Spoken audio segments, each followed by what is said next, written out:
In 1964, he won 61% of the popular vote, which remains to today the greatest share of the popular vote ever won by a president since 1820. Shortly afterwards, in 1965, he has gallbladder surgery, and Lady Bird Johnson kept a diary of every day of his presidency. So he was in the hospital for like a week, and she stayed with him most days, but she goes out one day when she comes back, and she finds Lyndon Johnson with his good friend, Supreme Court Justice Abe Fortas, who he had put on the court. And he's telling Justice Fortas, I want to go back to my ranch in Texas. I don't even want to talk to Vice President Humphrey. I don't want him to be able to call me. I know they'll probably want to impeach me. They'll probably demand my resignation, but that's where I'm at. And in the middle of this conversation, Lady Bird walks in, and she's like, oh, this is like an avalanche. It's just fallen on my husband. She says the black beast of depression is back again. So she's telling us this isn't the first time that Lyndon Johnson has behaved this way. And he's behaved this way when he's on top of the world. Joining us now is James Ricciardi. He's a mental health historian, and he's a former partner at McGuire Woods LLP. Not a book, but it's an article that drew my attention. It's about mental illness and highly successful persons, which I believe, by the way, Jim. So I would like to first go to your background. You graduated from Harvard. You were named one of the best lawyers in America, working on cases like Enron. But let's start with your background, and then we're going to go into some of the insights that you have about some leaders and how there's a close connection between genius, mental illness, and leadership. But let's go to your background first, sir, because I want to establish your gravitas. Okay. Well, I have a computer science degree from Ohio State. As you do, I have a Harvard law degree. And as you did, I didn't go immediately into practicing law. I went into business, and I wound up as a vice president and general counsel of an industrial conglomerate in Doylestown, Pennsylvania. The company wound up in a 3-year Chapter 11 case, and I hired outstanding New York bankruptcy counsel. And during those 3 years, I learned a lot about bankruptcy. And so I decided I finally found something in the law that I liked.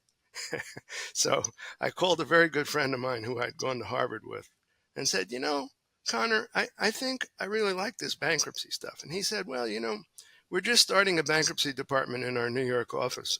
Why don't you come in for a day of interviews? I'll set it up for you. So to make a long story short, that's how I got my first job practicing law at the age of 37. And I only had taken a bar exam in New Jersey, but now I was practicing in New York. And you know, New York and New Jersey don't reciprocate. So I had to take 17 years out of law school, the bar exam in New York State, which is one of the hardest. It's tough. Well, you passed it, and you're obviously an incredibly smart person.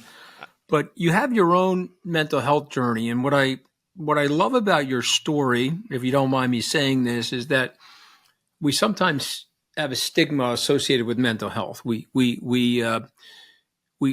see it not for what it actually is. It's an illness like any other illness that we may have. If I have a bad heart, I take cholesterol medication.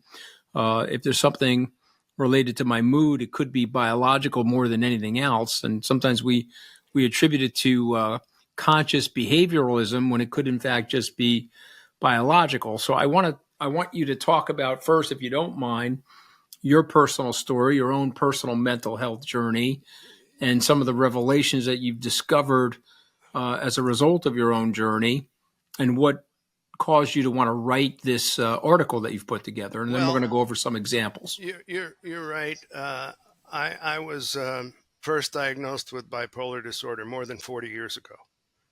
And I've had many episodes.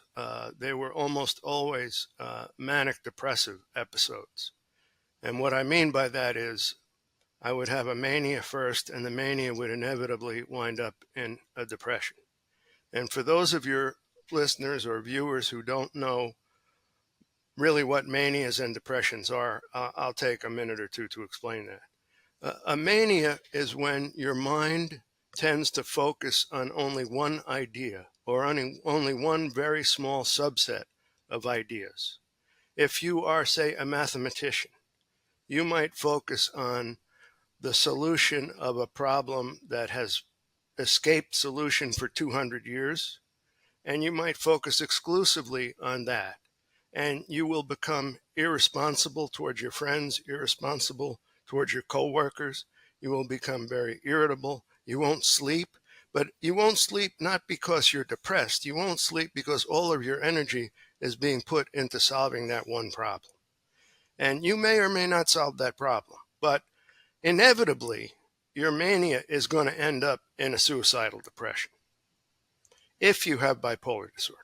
And that was what always got me, because I didn't only work for McGuire Woods. I worked for two other leading law firms before that. And every time I made a move, it was because I had a manic depressive episode.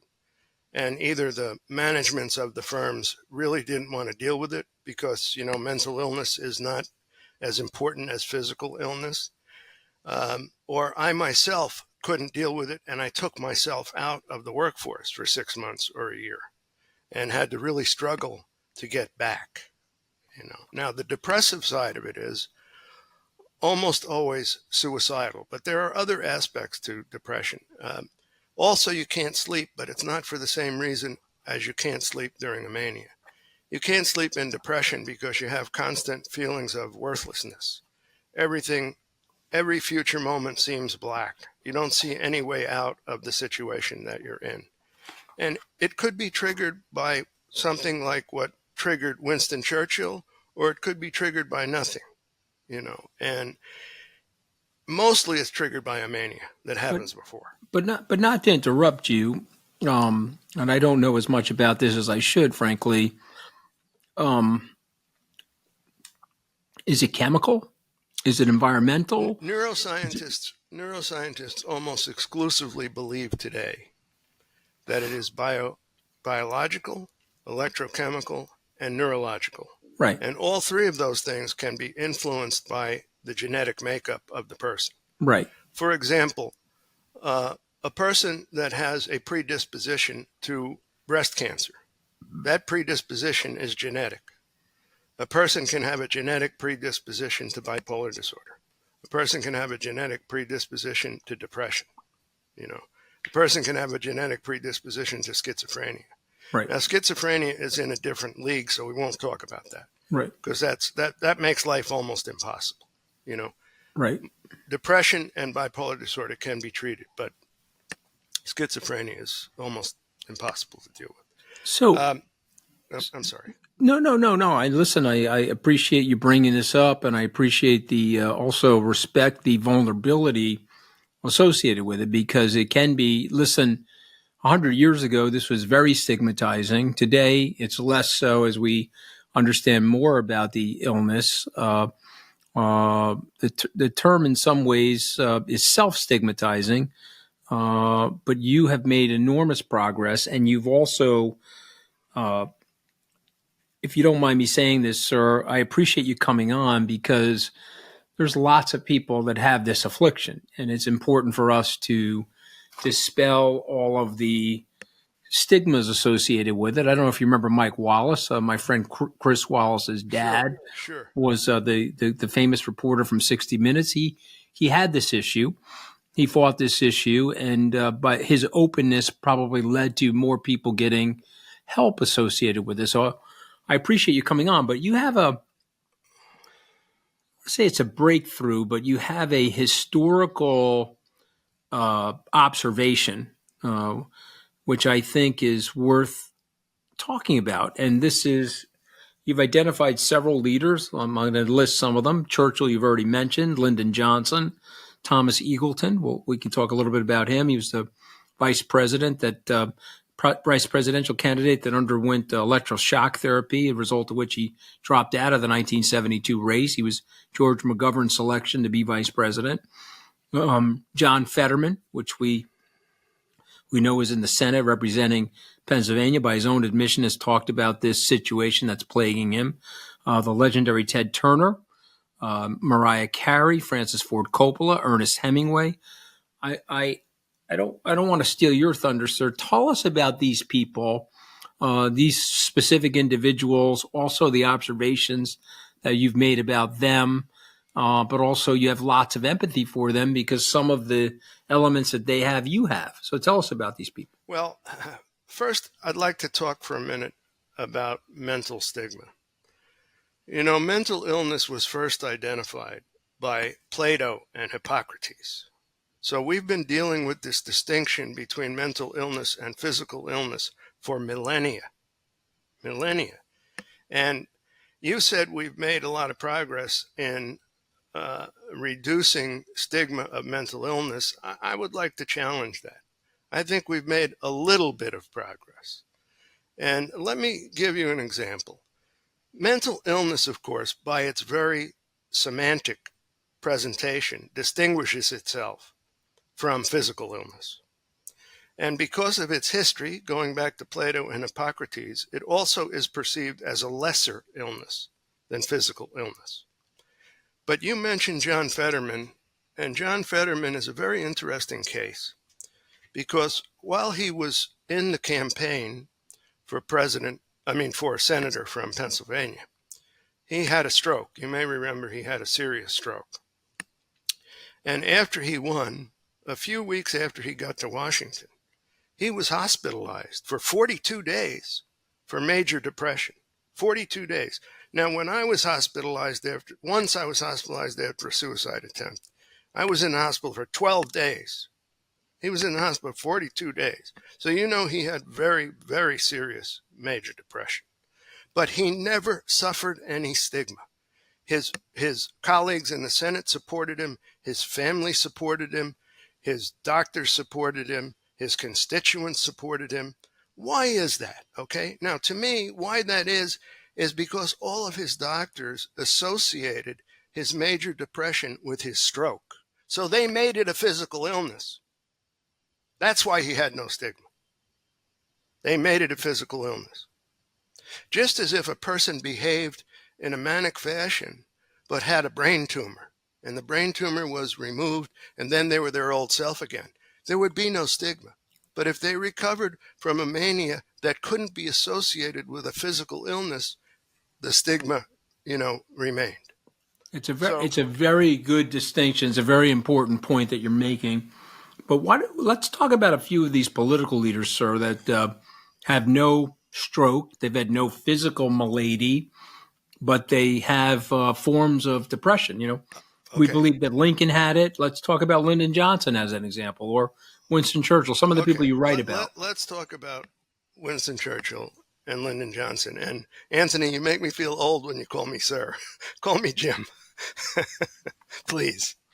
I'll call you Jim. I'm sorry. I'll call you Jim. Okay. Well, all right. So, Jim, let's talk about these guys. All right. Winston Churchill, in 1945, after he's widely acclaimed as the hero of World War II, his party loses an election for control of Parliament. And you know the way things work in Great Britain. You lose an election for control of Parliament, and the Prime Minister has to resign because the new control party picks the Prime Minister. So after his years of being hailed as a hero, he's suddenly out of government. And almost immediately, he goes into a depression. And he's unique because we have a book written by his personal physician, Lord Moran, who details his depression. He details his depression. He details aspects of his bipolar disorder.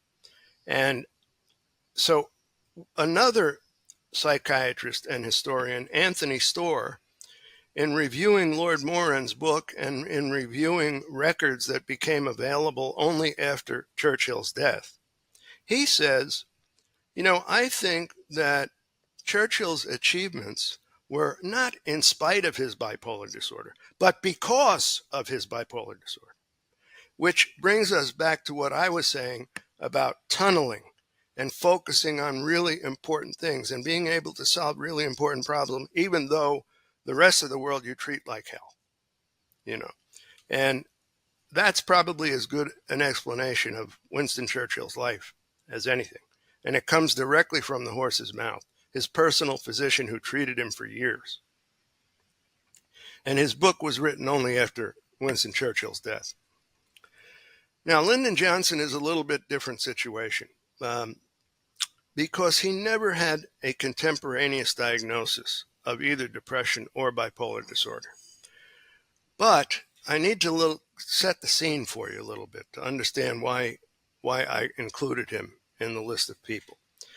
In 1964, he won 61% of the popular vote, which remains to today the greatest share of the popular vote ever won by a president since 1820. Shortly afterwards, in 1965, he has gallbladder surgery. And Lady Bird Johnson kept a diary of every day of his presidency. So from November 22nd, 1963 to January 20th, 1969, she's got a daily diary. Okay. So she was staying with him. Gallbladder surgery was more complicated then than it is today. So he was in the hospital for like a week. And she stayed with him most days. But she goes out one day, as she says, to do some errands. Okay. So when she comes back, it's dusk. And she finds Lyndon Johnson with his good friend, Supreme Court Justice Abe Fortas, who he had put on the court, but with whom he had had a 30-year relationship. And he's telling Justice Fortas, you know, I want to go back to my ranch in Texas. I don't even want to talk to Vice President Humphrey. I don't want him to be able to call me. I know they'll probably want to impeach me. They'll probably demand my resignation, but that's where I'm at. And in the middle of this conversation, Lady Bird walks in. And she's like, oh, this is like an avalanche has just fallen on my husband. She says, the black beast of depression is back again. So she's telling us this isn't the first time that Lyndon Johnson has behaved this way. And he's behaved this way when he's on top of the world. So it's different from Winston Churchill. It's completely different from Winston Churchill, which is what convinced me that he had major depression, as defined by the National Institute of Mental Health. And there's actually more evidence. Bill Moyers, who was special assistant to the president and then press secretary to the president, and as we know, was the host of a show on PBS for about 30 years. He says that, the night that the Civil Rights Act of 1964 was passed, which many people have called the bill of the century, there were accolades coming in from all corners. All the TV stations were saying how historic it was.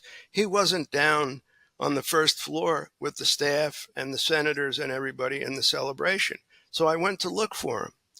And I found him in his room, in bed, depressed. And he didn't want to get out of bed to go downstairs to join the celebration. So there's another, super achievement, and he's depressed. There are instances of manic behavior that are recounted by Jack Valenti and Joe Califano. And interestingly enough, the last volume of Robert Caro's biography of Lyndon Johnson was published in 2012. And all of the information I have gotten comes from books that were published after that.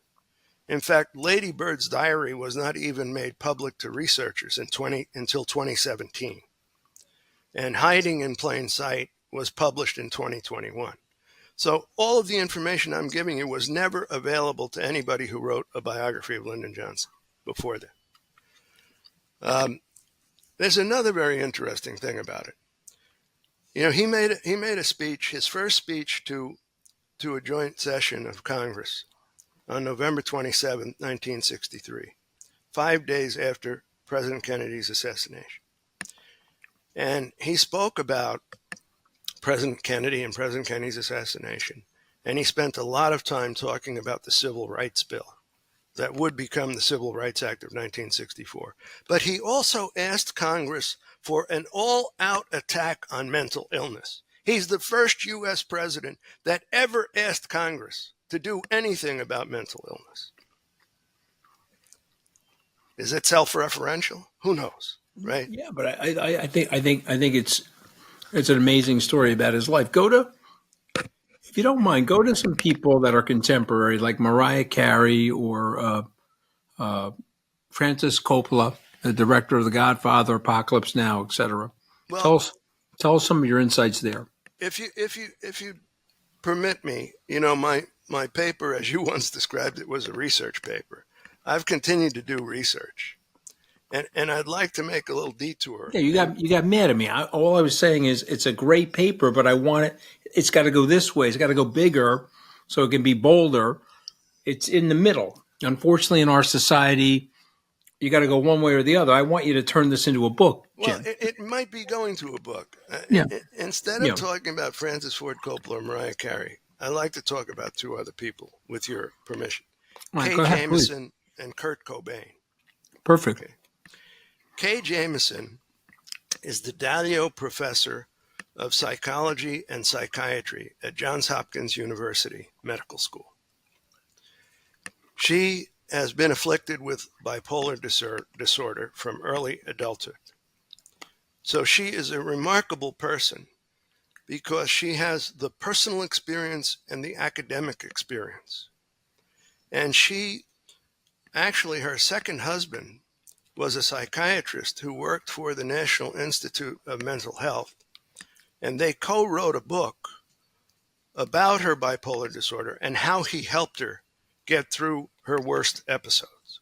So she's really a remarkable person. There are very few people that have both been the victim of a disease and also the person who studies and helps with the treatment of the same disease. And she reviewed Kurt Cobain's suicide. And we learned that Beverly Cobain, who was a registered nurse and the first cousin of Cobain, told her that he had been diagnosed as a young child with ADD and later with bipolar disorder. So she went in and reviewed the history of his medical records and the history of his family and found a family full of bipolar disorder, going back to grandparents, great-grandparents, and it's consistent with what we discussed before, the genetic aspect of bipolar disorder and depression. And it's just, it gives one pause. And she also said something, she followed up on something you said, Anthony, which is that she believes, and she says this is anecdotal, she's never done any scientific studies on it, but she believes that bipolar disorder runs in high achieving and high creative families. It's just her experience from having done so much research on so many people who had bipolar disorder. So I'd like to finish with stigmatization on mental health. Number one, as you pointed out, mental illness distinguishes itself from physical illness. And let's just think about somebody who has a broken leg. Nobody ever says, oh, you don't need treatment, don't go to the hospital. But if you're depressed and you tell somebody you're depressed, maybe your husband or your son or your parents or your friends, they say, everybody gets depressed. Don't worry about it. Just think positive thoughts. You'll be fine in a couple of weeks. And a couple of weeks goes by and you're not fine. You're worse. And you're not sleeping and all you can see is black. And you tell everybody you're depressed and they say, oh, just give it another couple of weeks. Everything will be fine. So, if it's a broken leg, you go right away to the hospital. If you're depressed or you're manic, people try and talk you out of it. So that tells you it's a lesser disease in the minds of people. And that has tremendously negative effects. It discourages people from getting treatment. It oftentimes winds up getting people fired or they quit. Your relationships go south because you're not doing what everybody else wants you to do. And it's very difficult to recover those relationships. And mass media really doesn't do anything to help. I mean, virtually the only time you see mass media talk about mental illness is in connection with a mass shooting or a famous person's suicide. And those aren't two things that encourage people to seek mental health help, And they put a suicide hotline on, at a time when they're not really encouraging people, because who wants to think of themselves as a mass murderer? Who wants to think of themselves as being ready to commit suicide? So if the mainstream media really wanted to do something, they would put public service announcements on every day. They don't have to be more than 15 seconds. They just show the same number. They say, if you're feeling bad mentally for whatever reason, call this number. Don't associate it with mass murders and with famous people's suicides. So, in a nutshell, I can see we're coming up to 10:30. If you have any more questions. It's very poignant, and I wanted to. I don't like interrupting when someone is elucidating as brilliantly as you are. I have 5 words. If you listen to any of our podcasts, after reading your text, my producer and I come up with 5 words, and then we're going to ask you to respond to those words quickly. Okay, you ready? Okay. I say the words brain health. What do you think of, Jim? I think really of brain disease. I think it's more important to think about brain disease than brain health, because brain health is a normal condition. Okay. What about the words mental illness? I say the word mental illness. You think what? Mental illness, I think climate change. I think we got to change it to brain disease, but it's not an easy task. It's going to take decades, just like it's going to take decades to solve the climate change problem. Okay, it's good. It's a good point. And so that leads to my next word, which is stigma. Stigma's got to be reduced, but people talk about reducing stigma, but don't understand how to reduce stigma. Yeah, that's what I was saying about the mass media. Mm-hmm. All right, I'm going to say the word success. What do you think of? That there are many successful people who have dealt with serious mental illness or brain disease that we never know about, because it's not something people talk about. Yeah. What about you, Jim? I say Jim Ricciardi. What do you think of? I think that I've been very fortunate in my life. With all of the instances I've had of manic depressive episodes, I could have wound up a lot worse. I know I've been suicidal at least 4 times, and one time I wound up in the hospital. So I could have wound up a lot worse, and I'm happy to be able to do this research and to share it with people like you. Well, first of all, it is a true delight to have you on. I think that what you're saying is very compelling. I hope you turn it into a book. Okay, the title of the article is "Mental Illness and Highly Successful Persons."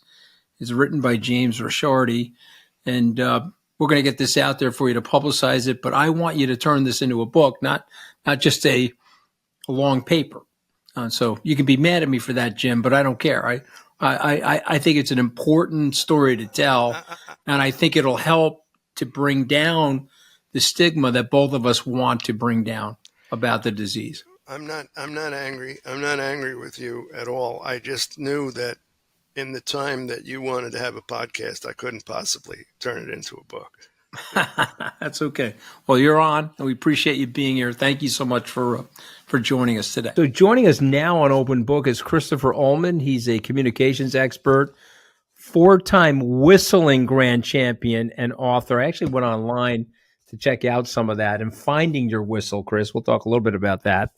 But he's the author of a soon-to-be best-selling book, 4 Billionaires and a Parking Attendant, which is a phenomenal title. I don't know how you came up with that. Maybe you're smoking pot at the time, something, but it's a phenomenal title. And it gravitated me to the book, and it's a great read. And it turns out we have a lot of friends in common. Let's start there. I have a friend that worked for the SEC for 20 plus years. He hates crypto. I love crypto, which is basically where we started in high school together. You talk about your dad and how he stopped once he felt he had achieved what he needed to, but he never encouraged you to do the same. So I want to go there, and we'll talk about John Stark in a second. But I thought what you said about your dad was fascinating, and we all have this relationship with our fathers, right? We want to impress our dad. I did. I wanted to make my dad proud. I'm sure you felt the same way. But tell me about that philosophy that your dad shared with you.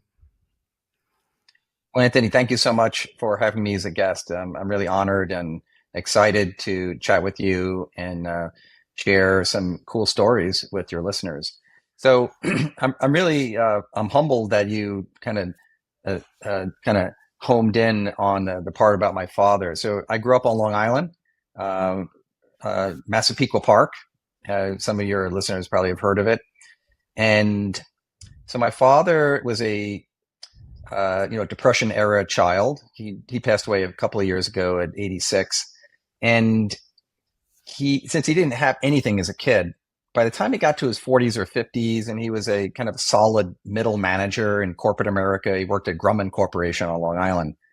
He kind of stopped trying. Not kind of, he actually stopped trying. Like this notion of striving, he just stopped. And so it was this kind of juxtaposition because he had stopped striving, but then he always said to me, "Do your best, do your best, do your best." And part of the challenge was that I didn't really know what best meant, and that's kind of at the core of this book. Is that I went kind of from the minor leagues of Long Island, where I didn't know presidents and chairmen and billionaires and the like, and then I moved to Washington after college, and I like literally start working for billionaires and the chairman of federal agencies and chairman of committees and on Capitol Hill and CEOs of major corporations. And I said, that's what being your best is like. And so really it set up this kind of just interesting kind of challenge in my brain, as a kid. Like, I'm like, how can my father just stop trying? Like, that's crazy. But so I tried to do my best, but I didn't really know what my best was until I came here. Yeah, it's interesting. I'm named after my uncle Anthony. His last name was DeFeo. They moved his class. He was supposed to graduate in June of 1943. They moved his class up to March of 1943 to get him over for the war, and so he got shipped out to the UK, and he ended up on Normandy Beach. Survived the Wow. Normandy invasion, but was wounded fairly seriously on the way into France, maybe 3 weeks after the invasion. Apropos to his generation, he healed in a hospital and went back to war, fought in the Battle of the Bulge, ended up at the Potsdam Conference after the war. But he came back and, to use your words, stopped trying. I think the war flattened him, and I think it traumatized him, and he was just happy to be alive. And I think he felt lots of guilt about living when some of his best friends, for random reasons, died. And he became the produce manager at the local A&P, and there you go. And so we all have these different, we're all driven by these different philosophies,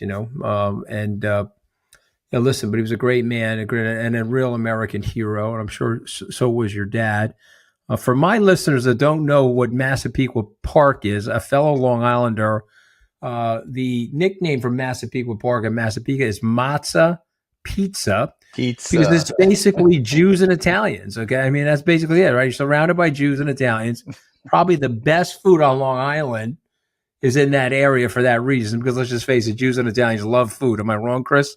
I mean, you just love the food. You are completely right.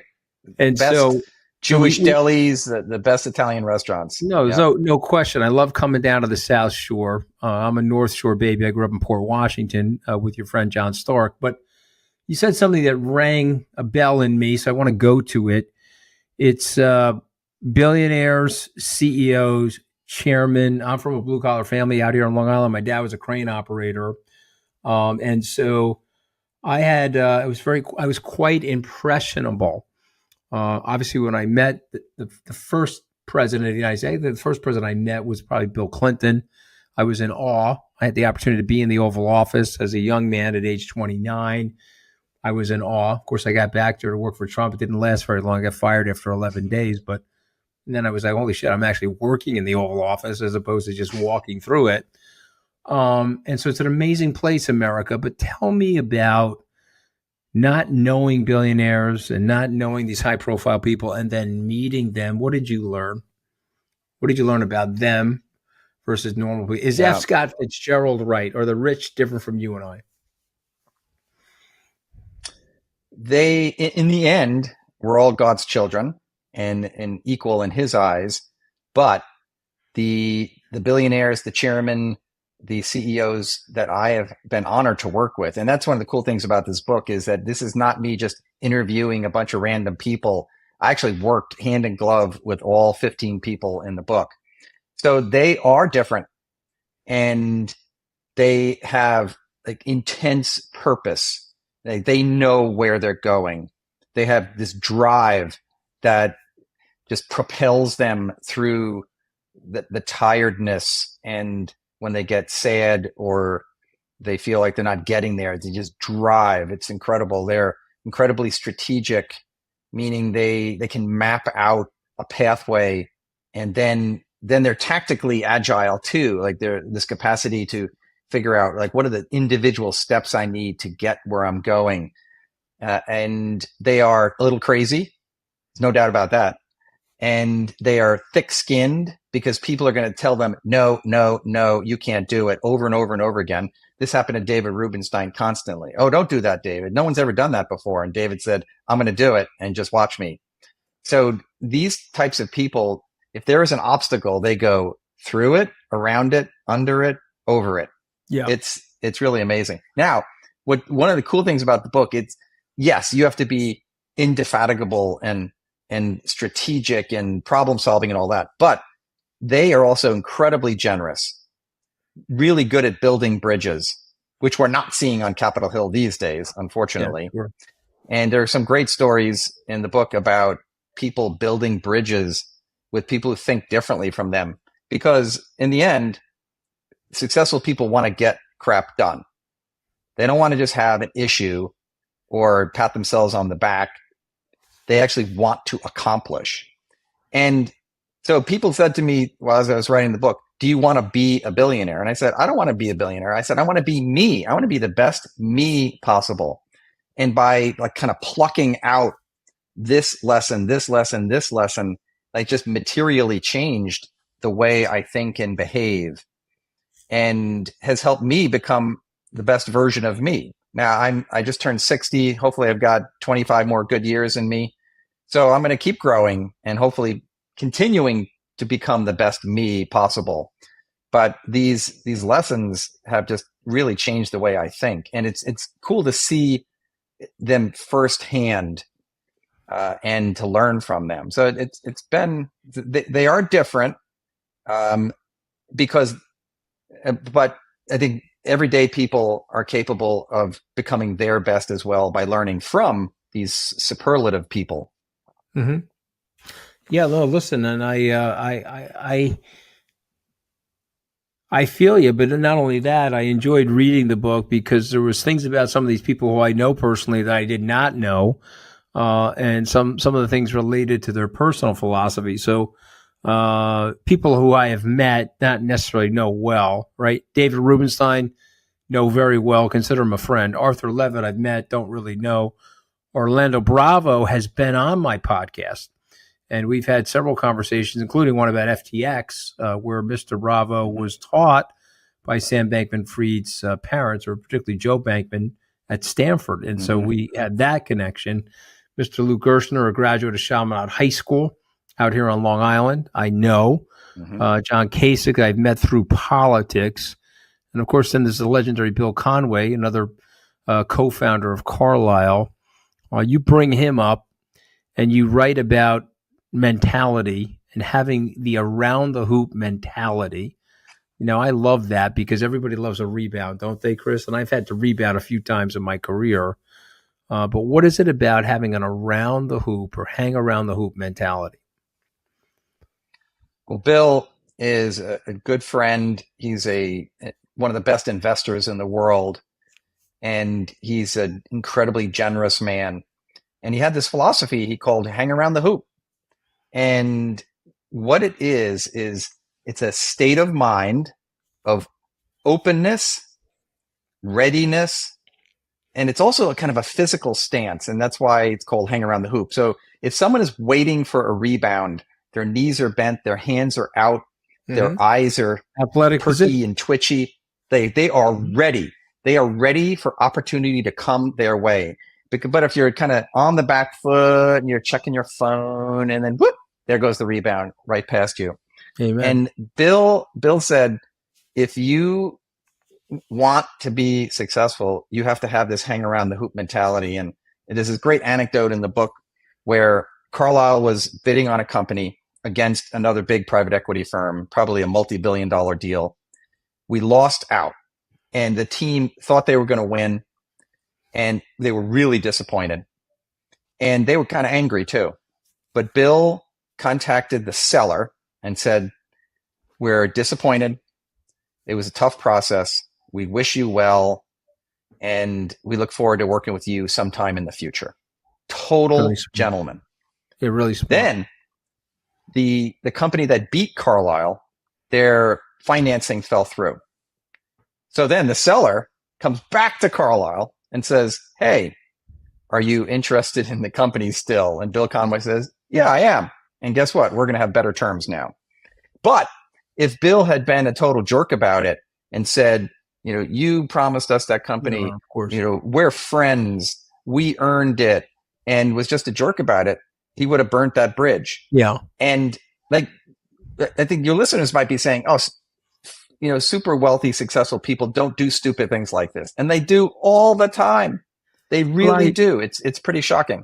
I really love the story because it's about seeing through the immediate and taking a long-term approach. And so it dovetails off of another lesson in your book, Enemy Today, Friend Tomorrow. You talk about Arthur Levitt in the book. He's lit up with this negative newspaper article in Business Week, or this negative article.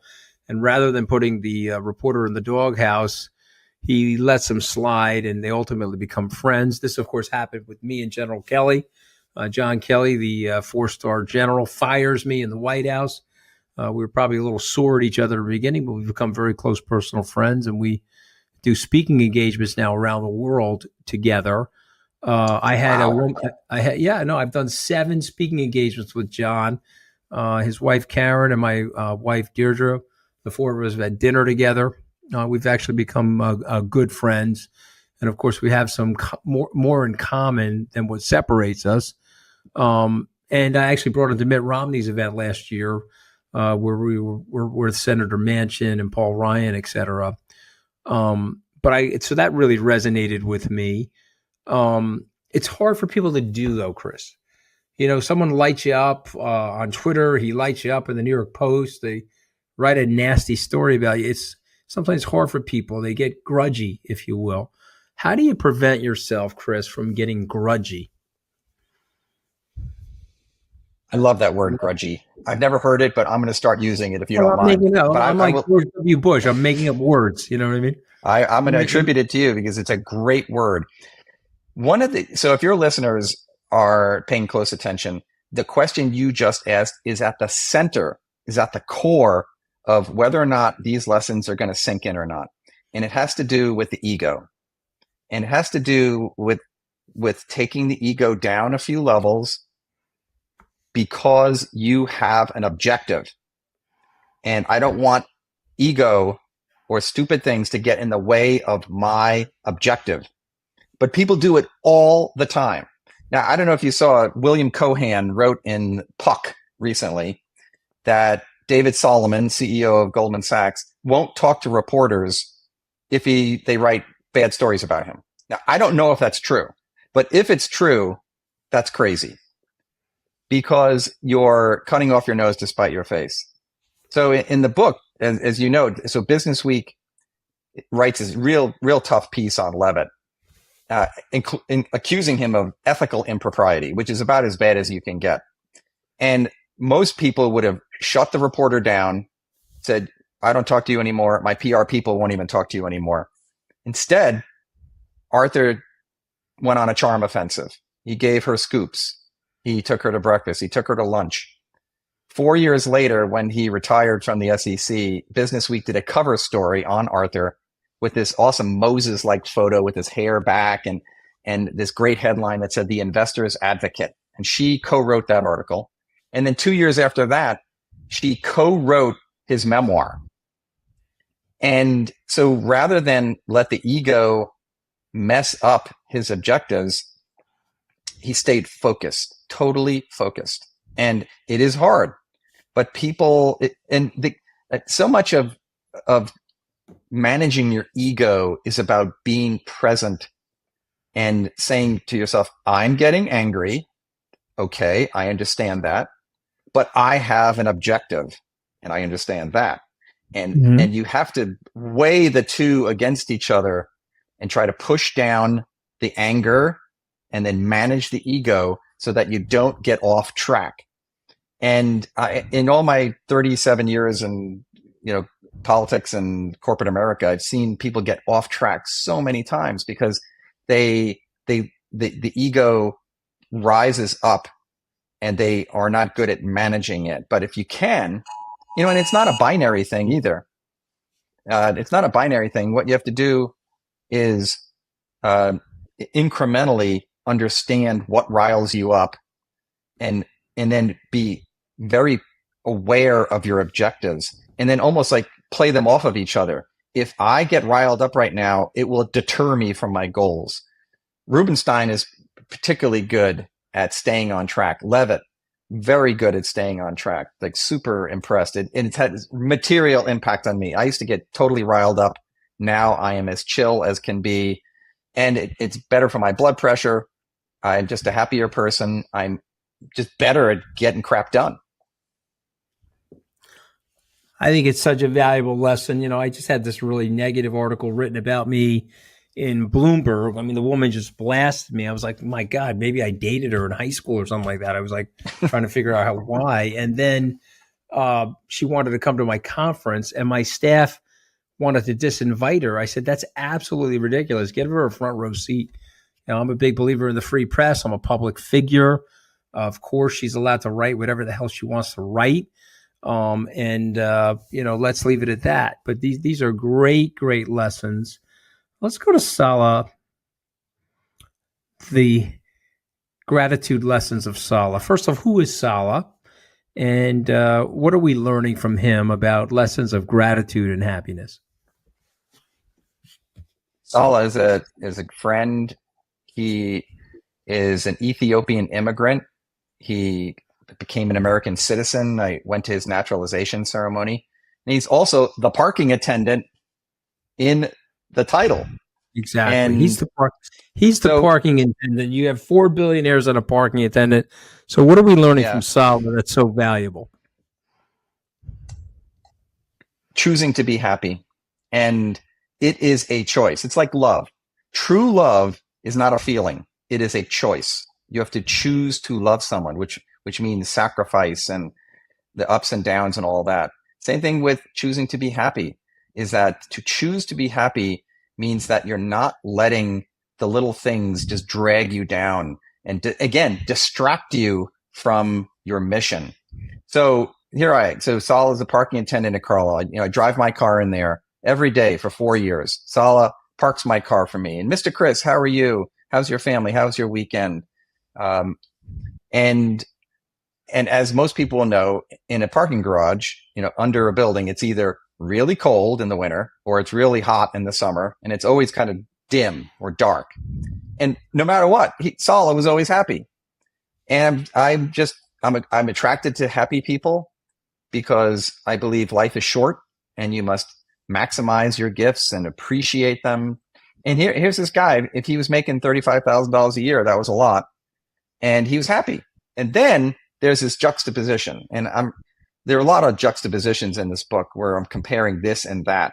So here is the happy guy in the dark, cold, dim basement.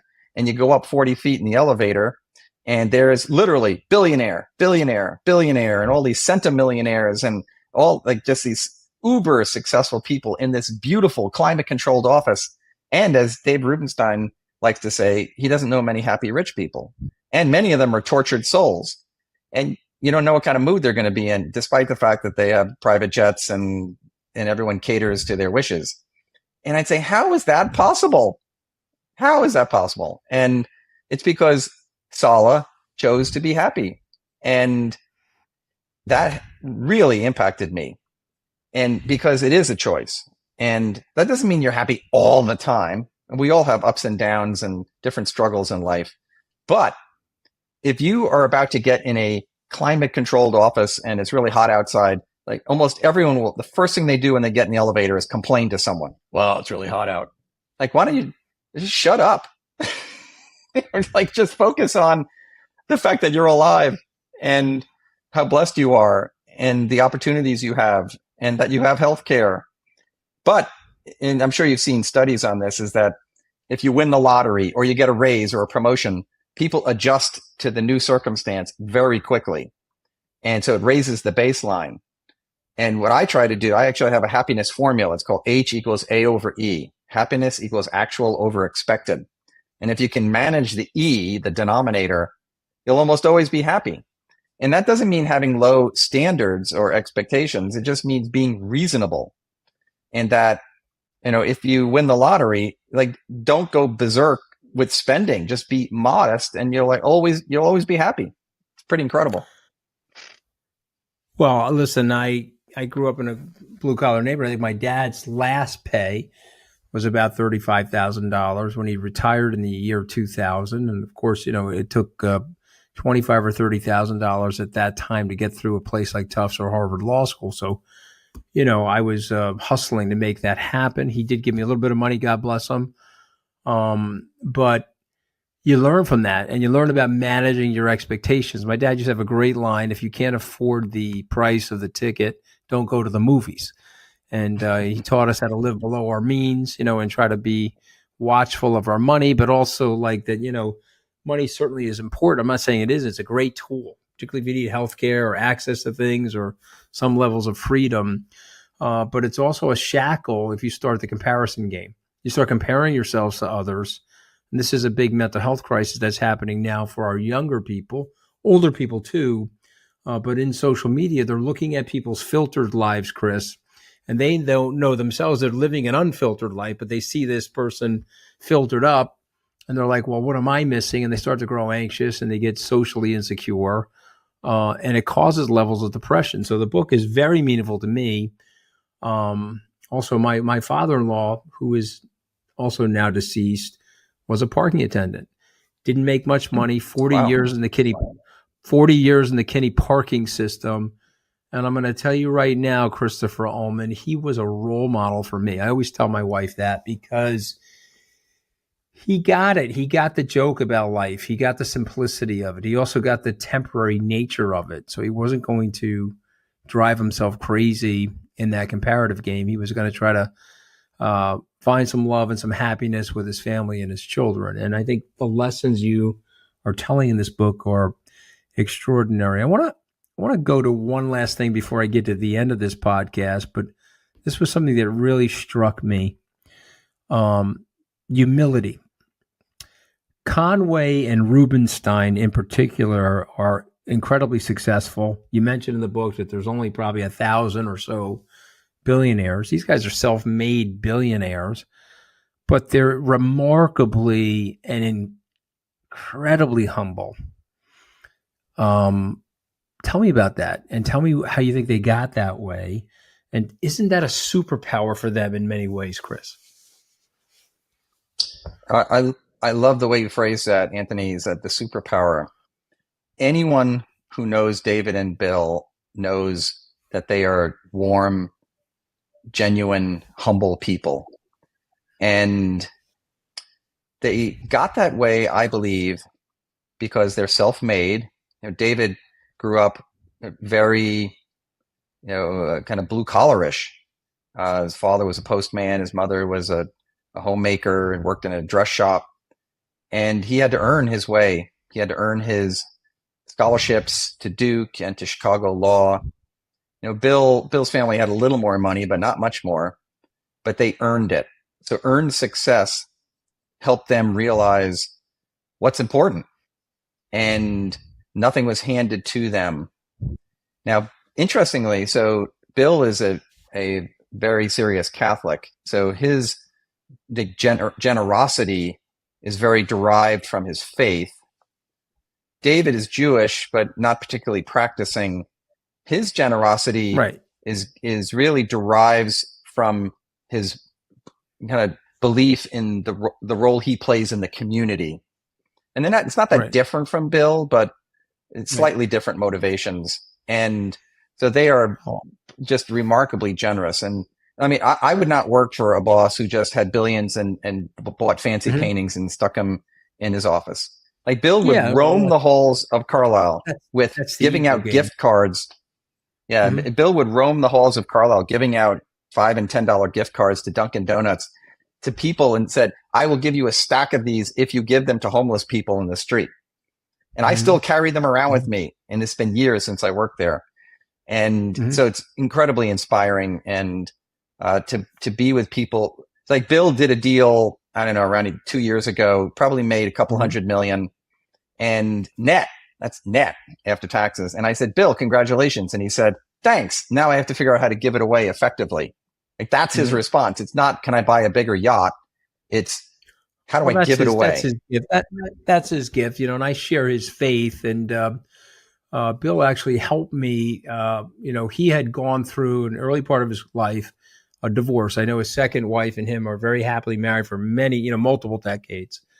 But I went through a divorce. I got married very young. The woman I married is a great mom, and there's no bad blood or anything like that. But it was a very stressful period of time in my life, and he was incredibly kind to me and gave me some really good advice. Now you may not know this because you're the matzah side of Matzapequa, and I would be the pizza side. But as a Catholic, if you're divorced, you can't accept communion.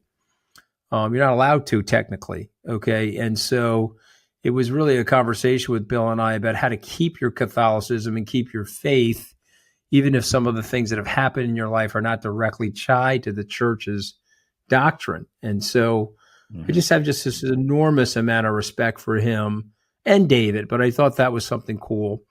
There are my authors. I ask my authors at the end of each of my podcasts, I bring up 5 words. I usually take them from the book. Your book, Four Billionaires and a Parking Attendant. What a great title. And just a great inspirational read, by the way. So I'm going to read you these 5 words, Chris, and then you give me your reaction. You give me a word, a sentence, a thought. Let's start with the word purpose. Make the most of every day because you don't know when the last day is going to be here. Okay, yeah. So it's an acceptance of the temporary nature of life, and so live your life with a lot of passion and purpose. Let's go to the word enough.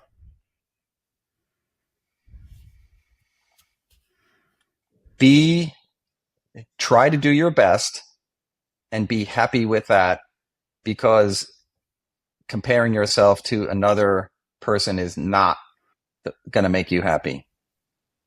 Yeah, the comparison game leads to a path of envy and resentment and bitterness. I don't recommend it for people. It's almost a test for all of us here on earth to just focus on our virtue and our things that we should be grateful for, not looking over our shoulder or ahead of us or to the left or the right. So well said. Mm-hmm. Lessons, the word lessons. Forever student. Gotta keep learning, open-mindedness, suppress the ego, and absorb all the greatness around you. Okay, that's a really good one. Very, very, very practical too, right? And I believe in that. You have to keep that fire of intellectual curiosity always burning with you. 2 last ones. Let's go to spirit. We see this in all people, but particularly Sala, the parking attendant. What do you mean by spirit? Spirit is about being grateful. Well, gratitude will redound to a joyous spirit, meaning how you present yourself to the people around you. Are you a dour person or are you filled with gratitude and love of life? How great is that, right? And ultimately, it doesn't matter if you're making $35,000 a year, $35 million a year. You can have that, particularly in America, right? I mean, what the hell are you going to do with the money anyway? You're going to go to Dunkin' Donuts or Starbucks. You're going to have what are you going to do with the money? I mean, these people go crazy over money. I mean, Okay, and nobody cares, by the way. If you're trying to show off your money, nobody cares. It's just a play in your own brain, your own ego. You know what I mean? Mm-hmm. Nobody cares. Totally. They care about themselves, Chris. They don't give anything about you or me. Okay, last one. Okay, life. The greatest gift of all. Why? It comes from the Creator. And when you have life, you have opportunity and you have obligation. You have gifts. And if you waste them, then the Creator is not happy. God, I tell my children all the time, God gave you gifts. You're duty bound to make the most of them and touch the people around you, which is actually what you mentioned the whistling, which is what my whistling book was about, is that everyone has a simple gift in life. Mine happens to be whistling, but you have gifts and you share them with people around you. I'm not worried about changing the world. I'm worried about Anthony Scaramucci at this moment. That's all I'm caring about. And if you have that life and you have those gifts, you must develop them and share them. So it's really well said. Well, I'm a little jealous of John Stark that he's spent more time with you, Chris Allman, than me. But this last several minutes has been very well spent by me. The title of the book is 4 Billionaires and a Parking Attendant. It's by Christopher Ullman. I recommend it to everybody. It's a quick read. I was a little disappointed when I finished it, actually. I wanted more. I thought you did a great job of that, too. The best books and the best public speakers, they leave you with something. You want more coming out of that tank, and I think you did that here as well. So I wish you great success with the book, and I look forward to seeing you again soon, I hope. Thank you for joining us today on Open Book. Thank you, Anthony. I'm really pleased and grateful for this opportunity.